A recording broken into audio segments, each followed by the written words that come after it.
మీ అందరికి వందనాలు. బైబిల్ గ్రంథంలో నుండి యెహోషువ గ్రంథం 2వ అధ్యాయం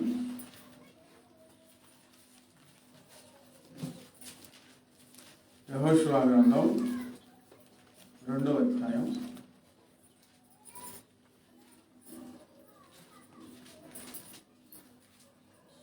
మొదటి నుంచి ఆ వచనాలలో మీరు మరలా ఇంటికాడ ఈ అధ్యాయాలు బాగా చదువుకోండి.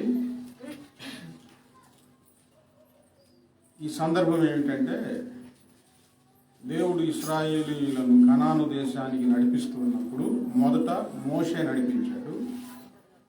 తర్వాత యెహోషువ ఇశ్రాయేలీయుల ప్రజలకు నాయకుడయ్యాడు. యెహోషువ వంతు వచ్చింది ఇశ్రాయేలు ప్రజలు నడిపించడానికి. యెహోషువ ఇశ్రాయేలు ప్రజలు నడిపించే సమయంలో దేవుడు చెప్పిన వాగ్దానాన్ని బట్టి మీరు ఆ దేశాలన్నీ స్వతంత్రించుకోండి, ఆ దేశంలో ఉన్న ప్రజలను నిర్మూలన చేసి ఆ దేశాలను మీరు స్వతంత్రించుకోండి అని చెప్పి ఎరుకో దేశానికి, ఎరుకో పట్టణానికి, వేగు చూడటానికి ఎరుకో పట్టణానికి 2 మనుషులను పంపిస్తారు. వేగుల వారు అంటే గూఢాచారి, గూఢంగా వెళ్ళి తెలియకుండా వచ్చి ఆ దేశంలో సంగతులను తెలుసుకొని వచ్చేవాళ్ళు. 2 పంపిస్తారు. ఆ పని చాలా ప్రమాదకరమైనది. వేరే శత్రువు దేశంలోనికి వెళ్ళి ఆ దేశంలో రహస్యాలు తెలుసుకొని రావడం అంటే చాలా కష్టమైన పని, ప్రాణంతో కూడుకున్నది. వీళ్ళిద్దరూ బయలుదేరి వెళ్తారు. వీరు వెళ్ళి రాహాబు అనే ఒక వేశ్య ఇంట అక్కడ దిగగా, ఎవరింట్లో దిగుతారు? వేశ్య ఇంటికి వెళ్తారు. ఈమె ఇల్లు ఎక్కడుందంటే యెరికోలో పట్టణపు ప్రాకారం మీద ఉన్నది. ఎక్కడుంది? ఇల్లు ఎక్కడ కట్టుకుంటారు? ఇల్లు ఎక్కడ కట్టుకుంటారు?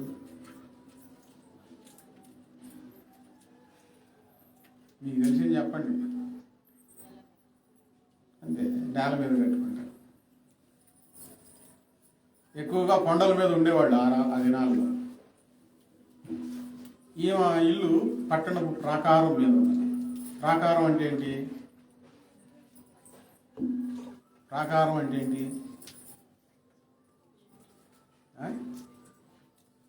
ఆ పట్టణానికి ప్రహరీ గోడ. ఇది చాలా బలమైనది. ఇప్పుడు ఈ ఇల్లు ఎక్కడ ఉంది?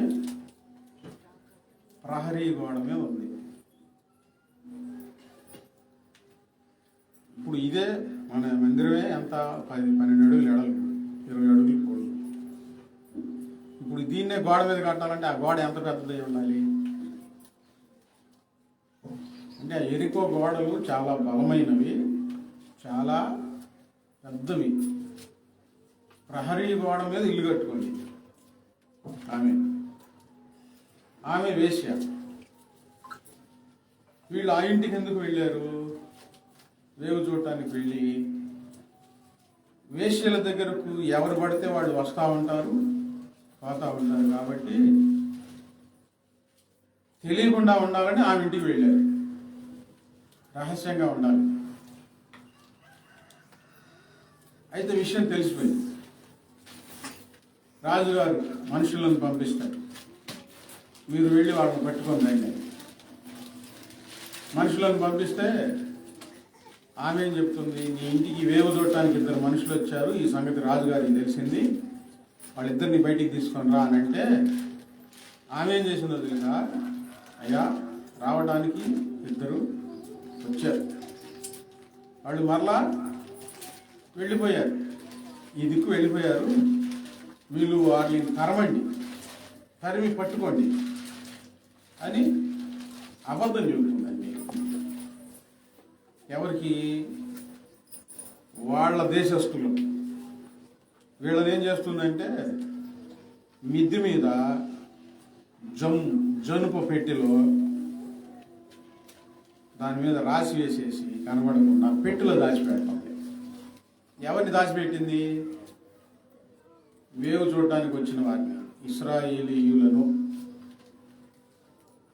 వారిని దాచిపెట్టి ఈ సైనికులు వెళ్ళిపోగానే ఆమె వాళ్ళ దగ్గరికి వెళ్ళి, అయ్యా, ఈ దేశం అంతా నీ దేవుడు మీకు ఇచ్చేస్తున్నాడని మా అందరికీ తెలిసిపోయింది. మా దేశంలో ప్రజలందరికీ గుండెల నిండా భయం ఉంది. ఎప్పుడు వస్తారో, ఎప్పుడు ఈ దేశాన్ని ఆక్రమించుకుంటారో అని మాకు చాలా భయం ఉందయ్యా అని. మీరు ఐగుప్తు దేశంలో నుండి వచ్చినప్పుడు మీ ఎదుట యెహోవా ఎర్ర సముద్రపు నీరుని ఎలాగూ ఆరిపోజేసానో, మీ ఎదుట రాజులను దేవుడు ఎలాగూ అణిచివేసానో, ఈ సంగతులన్నీ మేము విన్నప్పటి నుంచి ఒక్కరిలో కూడా ధైర్యము లేదు. మా దేశాన్ని దేవుడు మీకు అప్పచెప్తున్నాడని మాకు తెలిసింది అని ఆమె ఒక చక్కని మాట అంటుంది 11వ వచనంలో. మీ దేవుడైన యెహోవా ఆయన ఆకాశమందు భూమి అందును దేవుడే. మీ ఎదుట ఎట్టి మనుషులకైనను ధైర్యమే మాత్రము ఉండదు.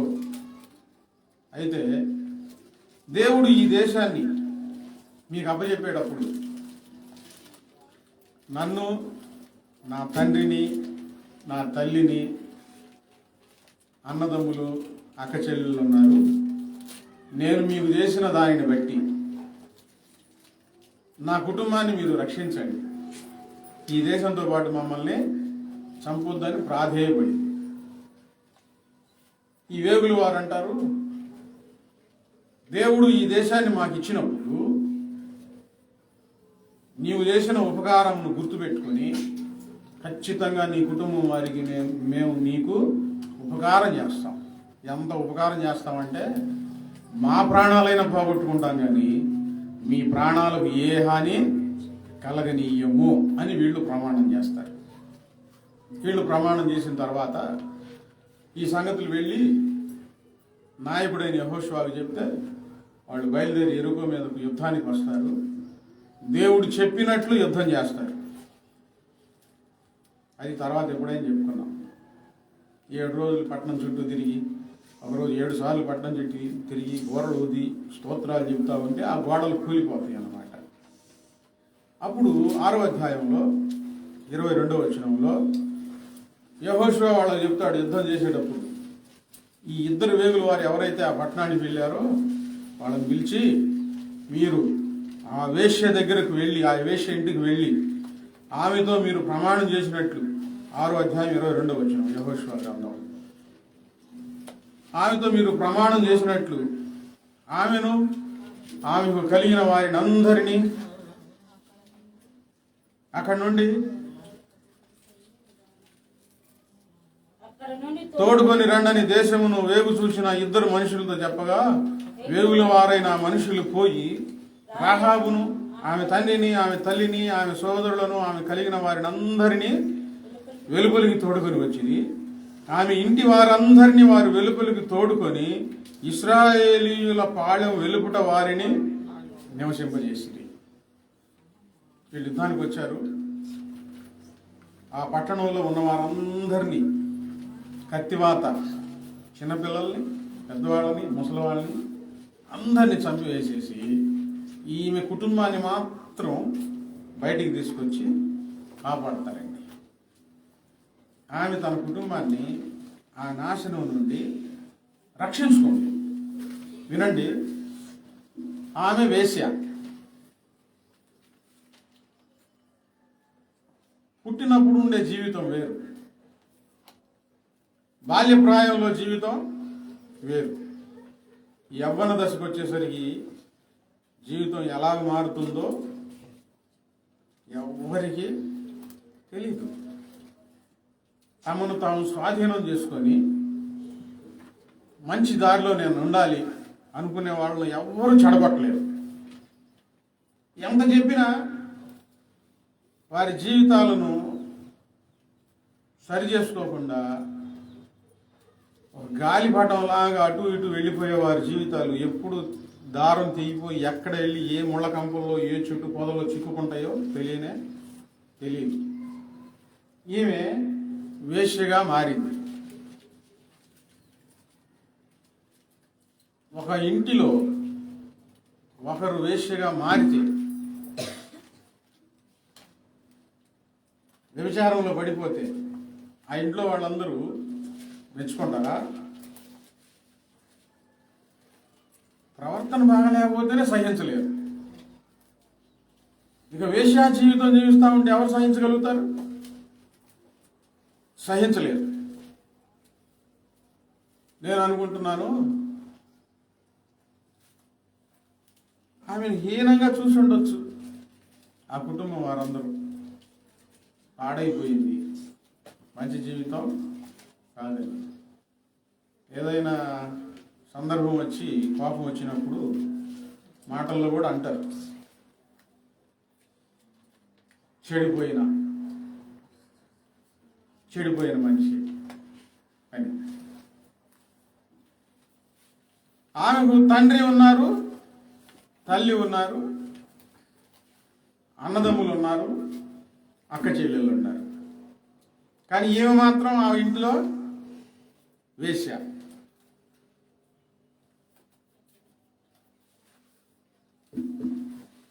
వాక్యం వినాలి. వాక్యం వినకపోతే ఏమి ప్రయోజనం? ఈమె మాత్రం వేశ్య అయిపోయింది. వ్యభిచార వృత్తిలో ఉన్నవాళ్ళు వ్యభిచారంలో వాళ్లే దింపితే ఆమెను బాగా చూసుకుంటారు, ఆమె వల్ల ఆదాయం వస్తుందని. ఈమె పాడైపోతే ఆమెను హీనంగా చూస్తారు. ఎందుకు అట్లా బ్రతుకుతున్నావు, అందరికి చస్తే బాగుండు అని. విషయం ఏంటంటే, ఈమె వేశ్యే కానీ ఆమె తండ్రికి, తల్లికి, అన్నదమ్ములకు, అక్క చెల్లెలకు తెలియని సత్యం ఈమె గ్రహించింది. ఆయన నిజమైన దేవుడు. ఆ ఇంటి వారికి లేదు ఆ గ్రహింపు.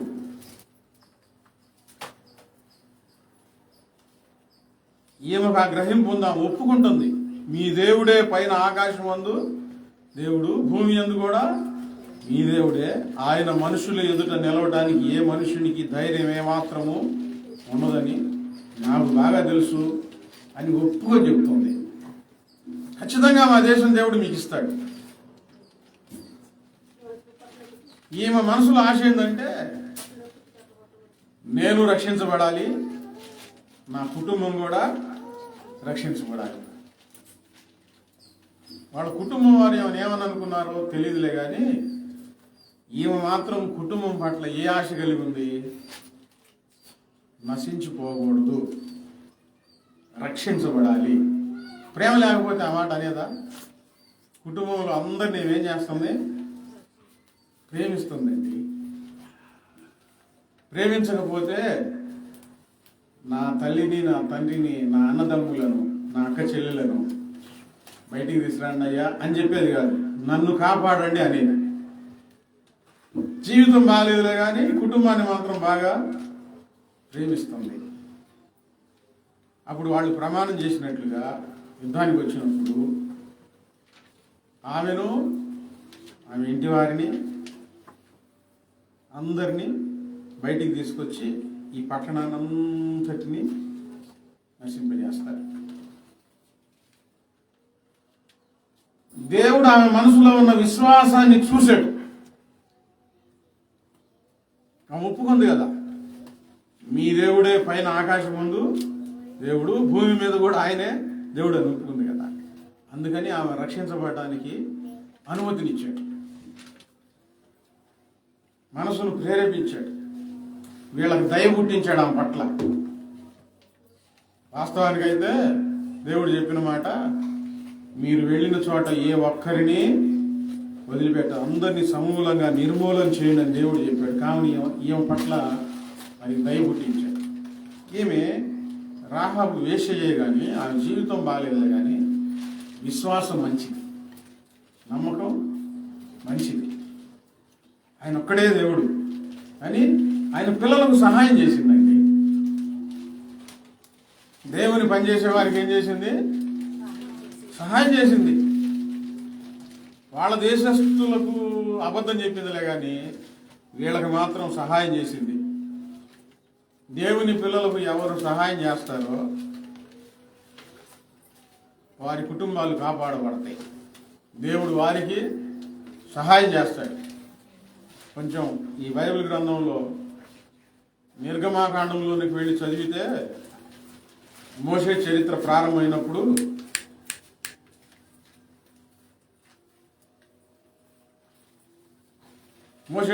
ప్రారంభమైనప్పుడు ఐగుప్తు రాజు 2 సంవత్సరములు గల మగ పిల్లలందరినీ చంపేయాలని ఆజ్ఞాపిస్తే మంత్రసానులు వెళ్ళి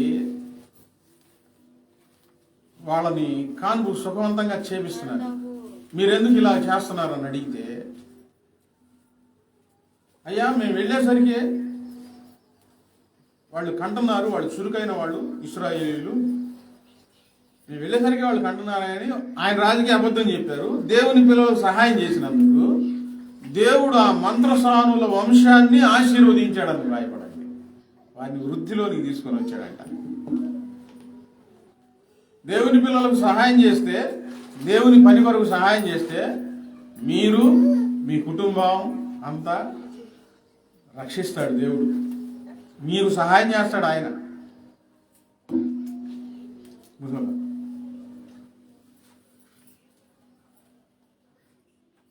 ఆమె బలమైన విశ్వాసం కలిగి ఉంది దేవుని పట్ల. దేవుని నమ్మింది, దేవుని పిల్లలకు సహాయం చేసింది, తన ఇంటి వారిని అందరినీ ఆ నాశనం నుంచి రక్షించుకుందండి. నమ్మింది. మా ఎరికో గోడలు బలమైనవి కదా, మా దేశంలో చాలా బలమైన వారు ఉన్నారు కదా, ఆ దేశాలను వాళ్ళు జయిస్తే జయించుండొచ్చు, మా దేశాన్ని ఏం చేయలేరు అనే అపనమ్మకం ఆమెలో లేదు. ఖచ్చితంగా ఈ దేశం నాశనం అయ్యింది, దేవుడు వాడికి ఈ దేశాన్ని అప్పచెప్తాడు. ఈరోజు నేను అడుగుతున్నాను, ఈ లోకం అంతా నాశనం కాబోతాం. దేవుడు ఈ భూమిని ఆకాశాన్ని తీసివేయబోతున్నాడు. ఎంతమంది నమ్ముతున్నారు? ఎంతమంది నమ్ముతున్నారు? ఈ భూమి ఆకాశం ఉండదు. నమ్మిన వారిని దేవుడు ఆశీర్వదిస్తాడు, రక్షిస్తాడు నాశనం నుంచి. నమ్మని వారిని నాశనానికి అప్పచెప్తాడు.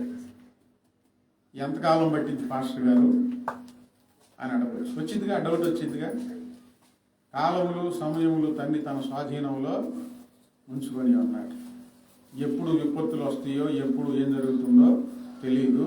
అయితే ఒకటి మాత్రం గట్టిగా చెప్తా ఉన్నాను, సమయం అయితే ఈ భూమికి, ఈ ప్రపంచానికి లేదు.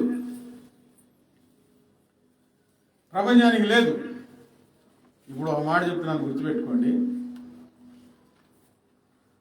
ఇప్పుడు ఎన్నో సంవత్సరం? 2024. 2080 సంవత్సరం దాకా ఎవరైనా బతుకుంటే,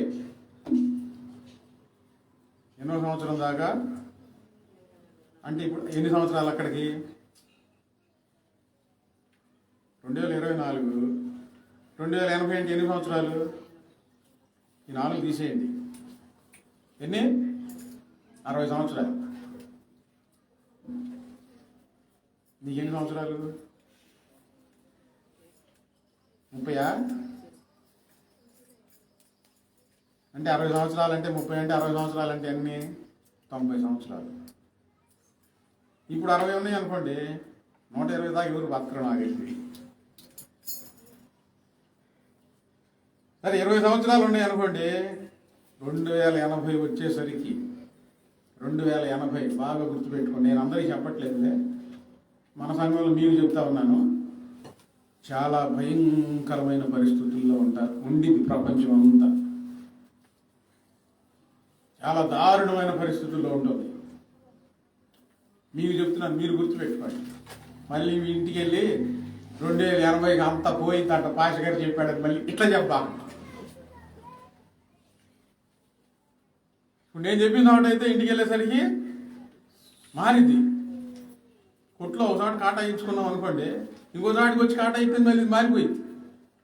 నేనేం చెప్పాను, మీరు 2080 దాకా ఎవరైనా బ్రతికుంటే చాలా దారుణమైన సంఘటనలలో ప్రపంచం ఉంటుంది. 2080కి మొత్తం పోయిందంట మళ్ళీ ప్రచారం చేయాలి.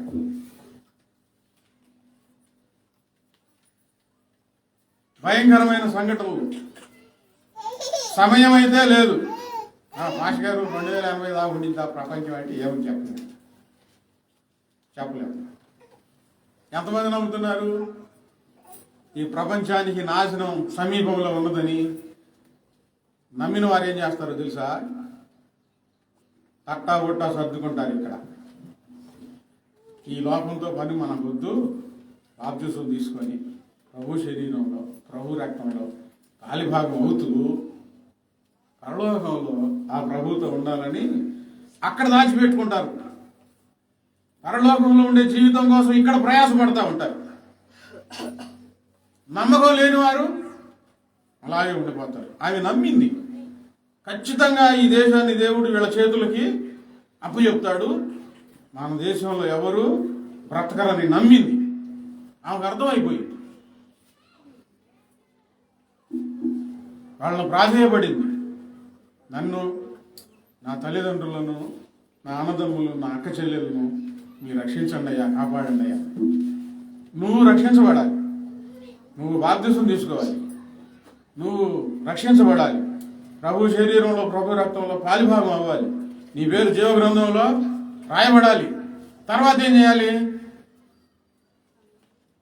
మీ ఇంటి వారి కోసం దేవుని దగ్గర ప్రాధేయపడుతూ ప్రార్థన చేస్తా నీ ఇంటి వారిని కూడా నీవు రక్షణలోనికి తీసుకొని రావాలి. నాశనం అయిపోబోయే ఈ లోకంలో నుంచి నీవు, నీ కుటుంబం, నీవు రక్షించుకునే బాధ్యత ఎవరిది? నీది. నీ కుటుంబం చిన్న చూపు చూస్తుందేమో, ఒకవేళ నేను హేళన చేస్తుందేమో. ఆమె వేశ్య అయినా నాకు తెలిసి ఆ ఇంటి వారు ఒకవేళ ఆమెను హీనంగా చూసి ఉండొచ్చు, కానీ ఆమె ద్వారా ఈ కుటుంబం అంతా రక్షించబడిందంటే. ఆమె జీవితం వేశ్య, కానీ దేవుడు ఆమె విశ్వాసాన్ని చూసి ఆమెను బయటికి తీశాడు నాశనంలో నుంచి, పవిత్రపరిచాడు. ఆయన పవిత్రపరచగలుగుతాడు, పరిశుద్ధపరచగలుగుతాడు. ఆ ఐగుప్తులో నుంచి ఇశ్రాయేల్ దేశంలోనికి వచ్చింది. ఐగుప్తు అంటే పాపం, ఇశ్రాయేల్ దేశం అంటే పరిశుద్ధత అర్థం. ఐగుప్తులో నుంచి ఎక్కడికి వచ్చింది? ఎరుకోలో నుంచి ఎక్కడికి వచ్చింది? ఎరుకో పట్టణంలో నుంచి ఇశ్రాయేల్ దేశంలోనికి వచ్చింది. నీవు లోకంలో నుంచి దేవుని సంఘంలో కలవాలి, నీ కుటుంబాన్ని నీవు రక్షించుకోవాలి. వినండి, ఈ వేగులు వారు ఆమెతో ప్రమాణం చేశారు, వారి ప్రమాణాన్ని మర్చిపోలేదు. మీ ప్రాణానికి బదులుగా మా ప్రాణమైనా ఇస్తామని చెప్పి ఆ కుటుంబాన్ని బయటికి తీసుకొచ్చారు, రక్షించారు. మనుషులే ప్రమాణం చేసి మాట తప్పకుండా ఆ కుటుంబాన్ని రక్షిస్తే, ఆ మనుషులను పుట్టించిన దేవుడు వాగ్దానం చేసి ఉన్నాడు, యేసునందు విశ్వాసం ఉంచుము, అప్పుడు నీవు, నీ ఇంటి వారు రక్షించబడతారని. ఇప్పుడు దేవుడు మన కుటుంబాన్ని రక్షించడా? నీ ప్రయత్నం నువ్వు చెయ్యాలి. ఏమని? అవ్వా, నన్ను రక్షించావుగా, నన్ను పిలిచావుగా, నాకు ఇచ్చిన ఈ రక్షణ భాగ్యం నా కుటుంబం వారికి కూడా దయచే ప్రభు అని ప్రార్థన చేసే బాధ్యత ఎవరిది? నీది. ప్రేమ లేదనుకో, నీ మనసులో ప్రేమ లేదనుకో వాళ్ళ మీద, వాళ్ళ కోసం నువ్వు ప్రార్థన చేయవు. నిత్య నరకాగ్ని అంత భయంకరమైనది. ఆ నరకాగ్నికి వాళ్ళు వెళ్ళకూడదు. పరలోక రాజ్యానికి నా కుటుంబం అంతా పరలోకంలో ఉండాలన్న బాధ్యత, భారం నీ మీద ఉంటే నీకు తెలియకుండా నువ్వే ప్రభువా అని ఆయన పాదాలు పట్టుకొని కన్నీరు గార్చి ప్రార్థన చేసుకొని నీ కుటుంబాన్ని నువ్వు రక్షణలోనికి నడిపించుకోగలుగుతావు. ఒక వేశ్య తన కుటుంబాన్ని రక్షింపజేసుకుందండి. నీ మాట మేము వినం, మేము రాము, ఇక్కడే చేస్తాము అంటే ఆమె ఏం చేసేది? ఒప్పించుకుందండి అందరినీ. వద్దు, వాళ్ళు యుద్ధానికి వస్తారు, మనం బ్రతుకుదాం, వాళ్ళతో కలుద్దాం, దేవుని పిల్లలతో కలుద్దాం, మనం బ్రతుకుదాం ఒప్పించింది. వాళ్ళు ఒప్పుకోకపోతే మన తప్పు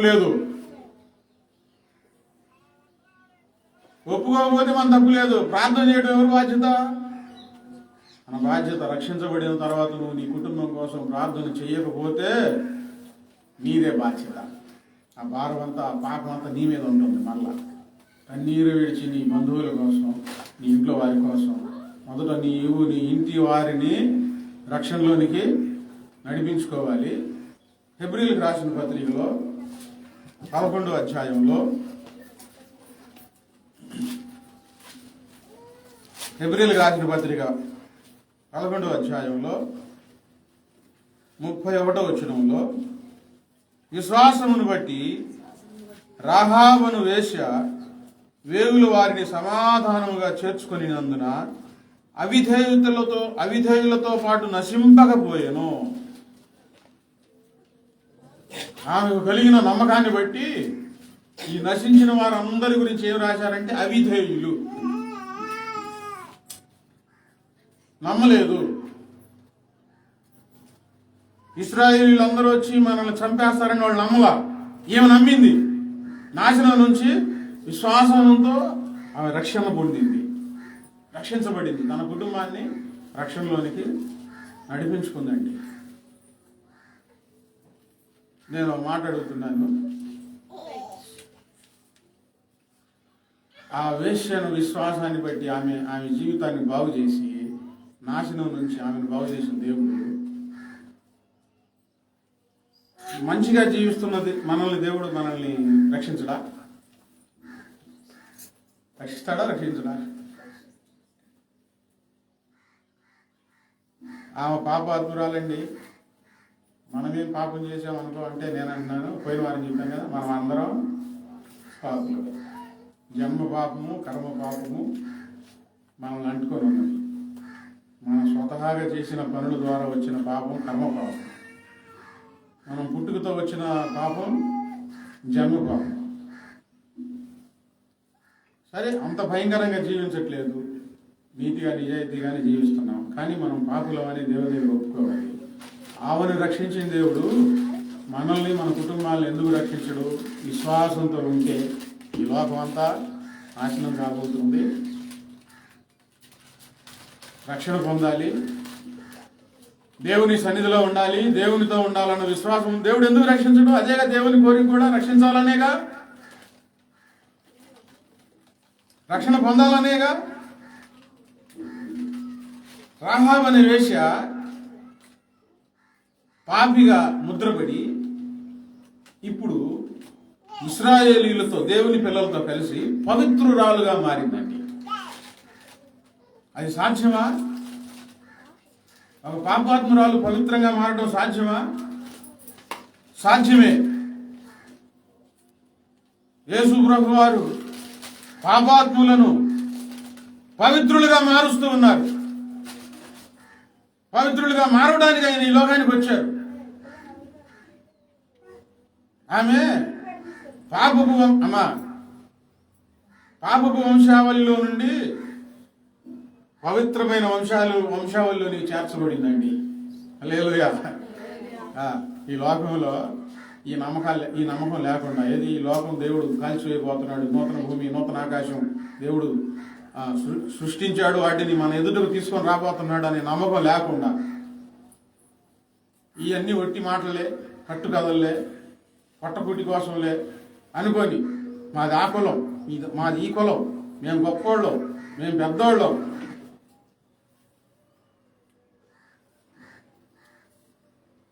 అని తలలు పైకి ఎగరేసేవాళ్ళు, మీసాలు మేలేసేవాళ్ళు, తొడలు కొట్టుకునేవాళ్ళు, దేవుని ఎదుట పాపాన్ని ఒప్పుకోకుండా పాపాన్ని ఒప్పుకోకుండా ఉంటే పాపపు వంశావళి.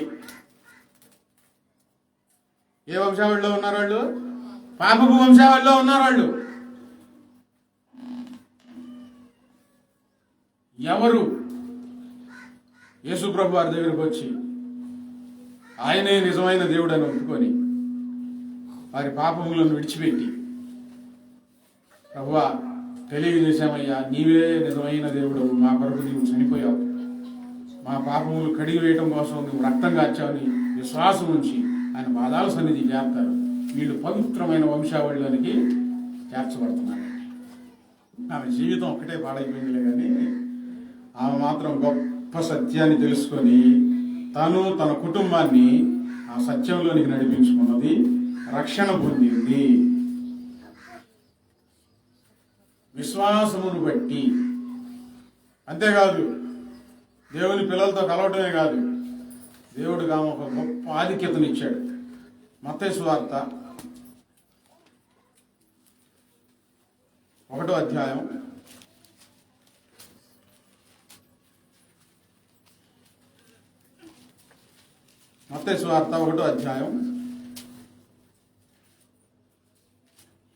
5వ వచనం. ఇక్కడ యేసుక్రీస్తు వారి వంశావళి వ్రాయబడి ఉంటుంది. మత్తయి సువార్త 1వ అధ్యాయంలో 1వ వచనం నుంచి 16వ వచనం వరకు. లూకా సువార్తలో 2వ అధ్యాయంలో అసలు ఆదాము మొదలుకొని యేసుక్రీస్తు వారి వరకు యేసుక్రీస్తు వారి వంశావళి వ్రాయబడి ఉంటుంది. మొట్టమొదటి మానవుడు ఎవరు? ఆదాము. ప్రపంచంలో ఎవరైనా ఒప్పుకోవాల్సింది. ఆదాము అవ్వల నుండి వచ్చిన వంశంలో ఏ వంశంలో నుంచి యేసుక్రీస్తు వారి ఈ భూమి మీద పుట్టారో మత్తయి సువార్త 1వ అధ్యాయము, లూకా సువార్త 2వ అధ్యాయం, క్షమించండి 3వ అధ్యాయం, లూకా సువార్త 3వ అధ్యాయం 23వ వచనం నుంచి 38వ వచనం వరకు యేసుక్రీస్తు వారి వంశావళి అక్కడ ఉంది. ఈ వంశావళిలో ఆమె చేరిందండి. ఇశ్రాయేల్ ప్రజల్లో చాలా మంది ఉన్నారు, వాళ్ళు చేర్చబడలా. యేసుక్రీస్తు వారి వంశావళిలో రాహాబు చేర్చబడింది. ఈమె యెరికోలో ఉన్నంతకాలం ఈమె జీవితం పాపమయమేలే కానీ యెరూషలేం ఇశ్రాయేలు ప్రజలతో కలిసిన తర్వాత పవిత్రంగా మారింది. ఆయన ఒక ఆయన పెళ్లి చేసుకున్నాడు. ఇక వివాహం చేసుకున్న తర్వాత ఆమె పాత పాపాలన్నీ తుడిచివేయబడతాయి, మరువబడతాయి. ఈమె ఒక వేశ్య అయిన ఈమె ఒక సంసారిగా మారిందండి. ఈమెకి వివాహం అయింది. ఎవరు వివాహం చేసుకున్నారు? 1వ అధ్యాయం 5వ వచనంలో నయస్సోను సల్మానును కనెను. సల్మాను రాహాబునందు బోయాజును కనెను. సల్మాను అనే ఆయన రాహాబును వివాహం చేసుకున్నాడు.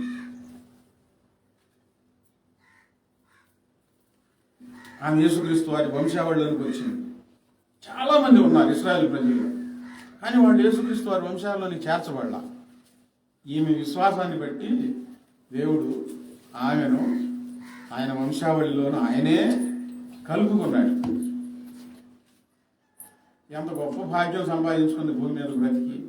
సగం జీవితం ఏమో దుర్బలమైన జీవితం, మిగతా సగం జీవితం ఏమైంది? ఫలభరితమైన జీవితం, పరిమళమైన జీవితం సంపాదించుకుందండి రాహాబు. ఈరోజు నేనేమి జ్ఞాపకం చేస్తున్నానంటే, మనమందరం పాపాత్ములమే. మనల్ని పవిత్రపరచడానికి యేసుక్రీస్తు వారు ఉన్నారు. మన జీవితాలు యేసుక్రీస్తు వారి దగ్గర పవిత్రపరచబడతాయి, పరిశుద్ధపరచబడతాయి. యేసుక్రీస్తు వారి దగ్గరకు వచ్చి ఇంకా పవిత్రపరచబడలేదు అని అంటే ఆ జీవితానికి ఇక అర్థం లేదనమాట. దేవుడు మనల్ని పవిత్రంగా మారుస్తాడు. పవిత్రంగా మారితే ఏం జరుగుతుంది? ఆయన వంశంలోనికి మనం చేర్చబడతాం. ఆయన పుట్టక ముందు రాహాబు ఆయన వంశావళిలోని చేర్చబడింది. ఇప్పుడు ఆయన పుట్టి పెరిగి మన అందరి పాపముల నిమిత్తం చనిపోయి సమాధి చేయబడి మూడవ దినమున తిరిగి లేచి పరలోకానికి ఆరోహణం అయి వెళ్ళిపోయాడు. ఇప్పుడు ఆయన లేడు కదా. ఇప్పుడు మనం కూడా ఆయన వంశంలోని చేర్చబడతాం. ఎట్లా? ఆయన పిల్లల. రాహాబేమో ఆయన వెనక ఆయన తల్లి వంశంలో చేర్చబడింది.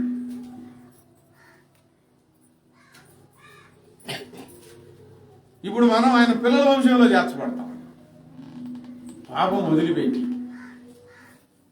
పరిశుద్ధంగా జీవిస్తూ విశ్వాసంతో. ఈ లోకం శాశ్వతమైనది కాదు, ఏది మిగలదు. దేవుడు మిక్కుటమైన వేండ్రముతో ఈ లోకాన్ని కాల్చివేయబోతా ఉన్నాడు.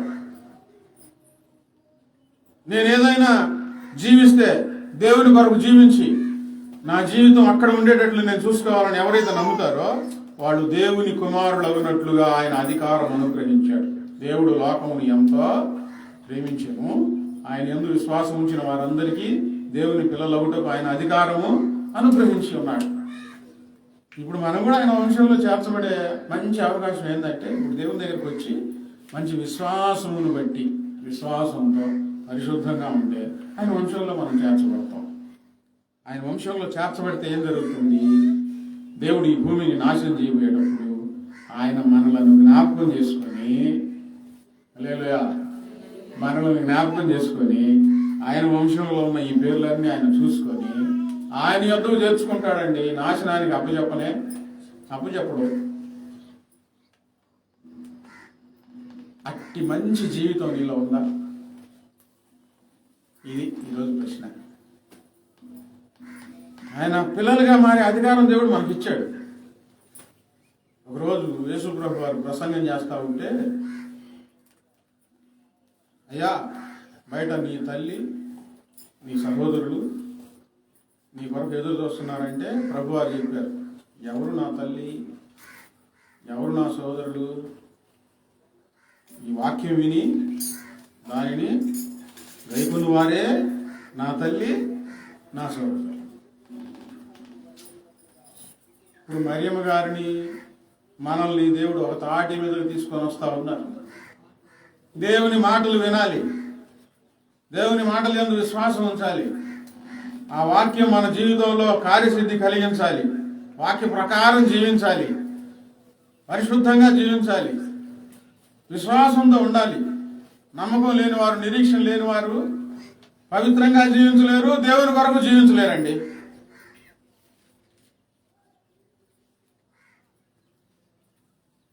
పవిత్రంగా జీవించలేరు నమ్మకం లేనివాడు. దేవుని కోసం అసలు జీవించలేరు. సమయం దొరికిపోతా ఉంది.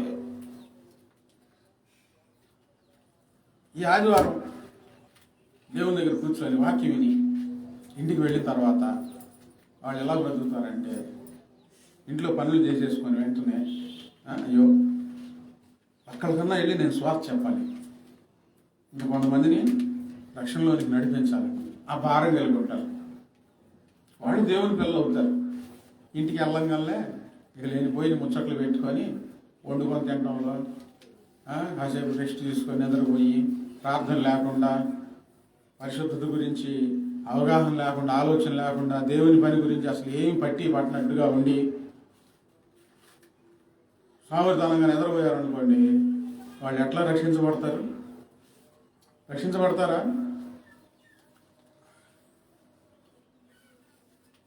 పిల్లలకు ఫీజు కట్టాలని ఉందనుకోండి, ఈ రోజు నుంచి ఏం చేస్తారు?